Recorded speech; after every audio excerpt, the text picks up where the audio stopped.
Assalamualaikum warahmatullahi wabarakatuh. Baik lagi di channel Akbar CK. Gimana kabarnya kawan-kawan? Semoga kita semua selalu diberikan kesehatan dan rezeki yang melimpah oleh Yang Maha Kuasa.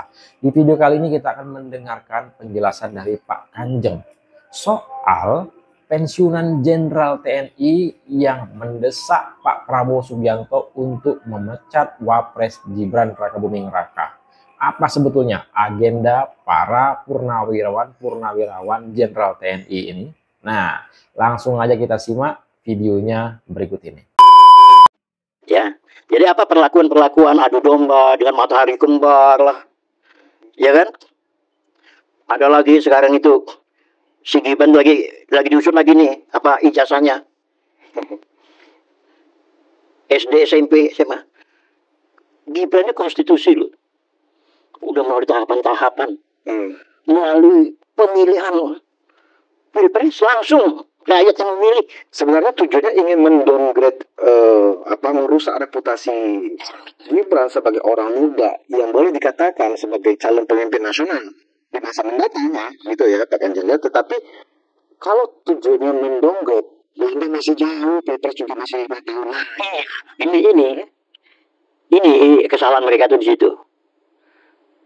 Padahal apa sih yang diperbuat oleh Gibran sebagai wapres saat ini kan nggak ada juga manut pada presiden, perintah-perintah presiden, ya kan, banyak belajar sebagai orang muda, ya kan, menghormati orang tua, banyak minta pendapat ke orang tua.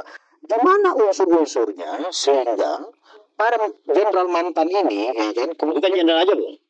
ya anggaplah Yang lain juga. yang mereka juga kan dari Pak Tri, Ya. Faru Rozi dan seterusnya, ya kan tuh petinggi-petinggi dulunya di Ya. era mereka. Ya. Nah, apa sih kesalahan Gibran kepada orang tua ini menurut Bro Norman? Kesalahan apa? Begini, kalau Anda cari itu nggak ketemu. Jadi karena mereka itu otaknya otak udang. Sadis juga omongannya, Iya. Bro Kanjeng ini. Bener. Nggak usah. Jadi apa mau kita lakukan, kita nggak mempan orang-orang gini nih. Kena hati ya, persoalan hati ya. Memang mereka ciptakan. Pokoknya apa yang dilakukan oleh pemerintah, mereka nggak suka. Catat tuh. Apa dari kelompoknya jenderal ini, ada kelompok ini, kelompoknya Egy, kelompoknya siapa lagi tuh? Roy Suryo, kelompoknya si Harun, tapi Harun. Apa yang dilakukan oleh pemerintah Prabowo, iya kan? Sebaiknya kayak apa itu nggak akan mereka akui itu catat. Seperti itulah, makanya saya bilang otak udang. Ya, jadi Tapi kan membuat gaduh aja. nah oleh karena itu saran saya, Sehingga anak-anak muda makin antipati nanti. ya saran saya kepada Bapak Presiden ini Prabowo tegas lah. Artinya stabilitas politik ini perlu diperhatikan. Kalau kita ribut begitu, kapan kita ngebangunnya? Kapan kita ini diganggu terus? Ada ketegasan. Nah, saya alhamdulillah Pak Jokowi punya ketegasan kemarin ini. Dia undang pengacara. Mau yang terkait dengan disinformasi dan fitnah soal ijazah palsu. Ya, soal yang lain juga. Ini kalau minggu ini berhasil, uji cobanya di situ. Iya, tapi sampai sekarang belum ada laporan. Nah, kita tunggu aja. Dari tim hukumnya Ya. Pak Jokowi ke Jadi kepolisian. saya melihat ya, seolah-olah pembiaran. Kalau saya lihat ini ya, pembiaran, polisi ngebiarin, ya BIN, Rais ngebiarin, kok dibikin seperti ini. Ada lagi ribut misalnya antara Habib Rizik dengan kelompok lain. Ini perlu kita pertanyakan ini. Ya, jadi ini salah satunya, kalau yang namanya jenderal sebagian ya. Ya kita jangan fokus ke jenderal. Ini salah udah kita anggap. Kan justru ini menjadi perhatian publik maksudnya Bro Norman, karena ini yang melakukan bukan orang biasa. Betul. Bukan pensiunan kolonel. Benar. Mereka tuh pensiunan jenderal bintang 4. Benar. Beberapa tuh mantan kepala staf Ya, angkatan. artinya mereka tidak menghargai lagi jenderal. Ya kan? Nah, Betul. kalau yang melakukan tuh hanya orang biasa, kita juga nggak perlu tanggapi, Mbak. Betul. Ya toh, walaupun saat ini mereka nggak ada bedanya dengan kita, dengan biasa kok. Ya biasa sama kita sama. Nggak punya pasukan, mereka nggak boleh pegang senjata dan seterusnya. Orang purna lah, orang pensiunan gitu ya. Nah, gini Bro Kanjong, ini kan beberapa bulan yang lalu itu Pak Presiden pada saat di satu acara ya, Ya. di mana duduk ada Mas AHY, di sebelahnya ada Mas Gibran, gitu. Ini analisa saya. Dan secara bercanda, Pak Prabowo mengatakan, nah itu Mas Gibran sama Mas Ahy. Sekarang aku nanti bersaing tuh pilpres kan gitu. Kalau menurut Bro Kane, ada nggak sih ini kaitannya kesan Nggak ada. karena Mas Ahy di Demokrat kan sekarang memang lagi benar-benar mengejar prestasi ya, itu bagus ya, bagus.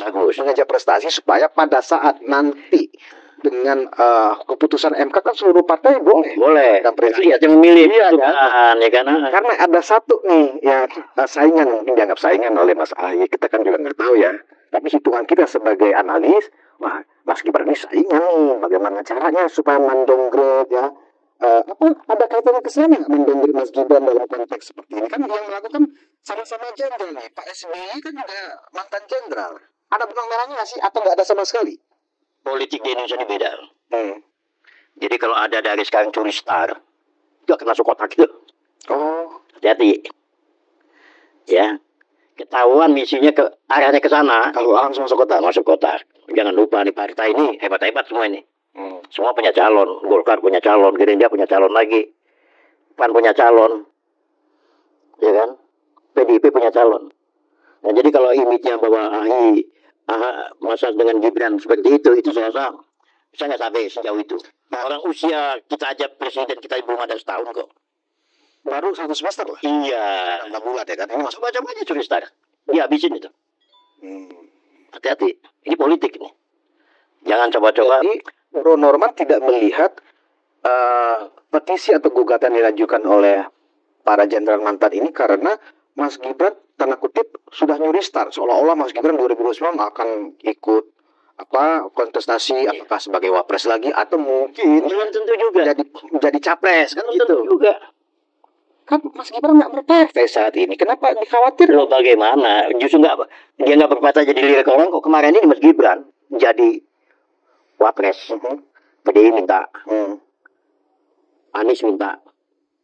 Ini beneran ini? Bener, minta Gibran jadi Anies minta Gibran. Wah ini informasi baru nih. Oh, enggak, bacanya ketinggalan. Iya makanya, karena kan istilahnya ibarat air dan minyak gitu ya. Nggak mungkin Anies 2024 kemarin Anies berapa kali awalnya datang ke rumah ngajak Gibran? Gibran. Minta untuk jadi wakilnya. Nggak mau Gibran. Karena Gibran itu ikonnya anak muda. Ya, bukan anaknya Jokowi, anak muda. Kalau pengakuan orang kepercayaan Prabowo dengan katanya Pak Prabowo waktu itu Sufmi Dasko, ya kan, yang kita lihat di video salah satu wawancara dengan media terkait dengan itu, bahkan Pak Prabowo itu sampai 5 kali minta Itu Pak Jokowi jeli Pak. 5 kali ya dengan jawaban yang sama. Baru jawaban yang kelima, ya udah Pak, kalau memang itu yang menurutnya yang bagus, tanya aja anaknya. Itu jawaban terakhir. Jawab 4 kali jawabannya menurut Dasko, iya kan? Pikir-pikir dulu apa iya, masa nggak ada calon yang lain, kira-kira begitu ya. Nah, lantas salahnya apa Mas Gibran Nah, ini? ini yang saya katakan tadi. Ini kan emas. Ini barang bagus. Gibran ini barang yang bagus. Jadi kalau namanya emas dilempar di comberan tetap emas. Sekarang akan hilang. Itu Gibran. Sekarang belum mau bergerak, belum. Tapi dia ikonnya anak muda. Yakin nih bro. Yakin lah. Ke depan. Kita ngeliat ke depan, bukan ngeliat ini. Kalau kita semua sudah mau membawa tanah lah ya, paling jadi jenderal ini semua. Ini udah bawa tanah semua lah. Bawa aneh-aneh lah. Iya kan? Nah, Apalagi Pak Tri sudah mau 90 ya. Atau 90 saya nggak tahu. iya. Jadi udah kalau saya Patri ini, kalau memang betul dia sadar menandatangani itu, dia tahu persoalannya, masuk kotak saya. Apa konsekuensi masuk kotak itu menurut Bro Kaji? Tidak dihargai lagi Oleh masyarakat. rakyat. Ya, tapi kalau seandainya saya minta pengakuan dari Patri, benar dia menandatangani kenapa? Karena dipaksa atau karena dia tidak tahu? Harus anaknya tanya. Oh, jadi sarannya Bro Kanjeng Iya. untuk mengklarifikasi Iya. apa yang sudah beredar 2 hari ini. Saya yakin anaknya juga nggak setuju itu. Anak-anaknya Pak Tri yang sekarang masih aktif di kemiliteran di TNI harus bertanya ke ayahnya. Iya. Pak, ini benar Bapak sadar tanda tangan ini gitu? Iya. Kalau seandainya ini saya tanda tangan aja, ya kan saya nggak tahu apa isinya, kusut gitu, kelompok gitu. Mencelakakan TNI, menjelekan ABRI akhirnya, menjelekan TNI, gara-gara ulas berapa segelintir orang ini. Iya. Paham ya yang saya maksud ya? Karena anaknya Pak Patri masih aktif dan petinggi juga di angkatan darat. Juga anaknya. Ya, kalau nggak salah udah minta. Arya Kudu itu panglima. Iya, mantunya Patri. Mantunya orang Lampung itu. Pasti nggak suka. Bapaknya begitu. Saya yakin ya. Nah, makanya saya setengah nggak percaya gitu ya kok Patri. Dan sekarang tahu jadi Patri itu dihujat orang sekarang ini. Di mana-mana dihujat. Itu kayaknya konyol juga ya petisan itu ya. Kalau misalnya nggak ngolin fotonya Patri yang ompong gitu, dan waduh kesian nih. Ini suara dari rakyat tuh ini. Harusnya demi menjaga marwah para jenderal atau mantan jenderal ini ya toh, Pak Prabowo harusnya agak sedikit bersikap tegas ini. Ini sudah merusak marwah para pensiunan TNI. Betul. Jadi kalau saya lihat Pak Prabowo ini, saya minta ketegasannya ya. Jadi saya sebagai relawannya Pak Jokowi dan Tulen sekarang menjadi relawannya Pak Prabowo. Ya kan, saya tetap backup Pak Prabowo. Organisasi kami, tapi kami minta ketegasan. Dia sudah bagus. Korupsi. Apalagi itu. Udah banyak yang dia ini tempuh ini segala macam. Pangan. Masalah stabilitas politik ini harus perlu dibenahi. Entah bagaimana caranya. Jangan sampai ada menghina orang seenaknya. Mencaci maki mantan presiden begitu Pak. Untuk kita ketemu Bapak Jokowi yang turun sabar. Saya relawan ini nggak mengatakan lihat itu. Ini susah untuk sabar. Saya kepengen Pak Prabowo punya sikap. Saya akan tetap mendampingi Pak Prabowo. Ya, kenapa? Karena kami anggap sudah sehati sama kita semua. Tapi orang-orang seperti ini orang nggak banyak ini. Kelompoknya tidak banyak, tapi bikin gatel. Nah, itu dia video kita kali ini. Silahkan ketik komentar kalian di kolom komentar. Sebelum saya akhiri, jangan lupa like dan subscribe agar tidak ketinggalan informasi dan notifikasi dari channel ini. Saya Akbar CK. Assalamualaikum warahmatullahi wabarakatuh. Salam sehat selalu. Bye-bye.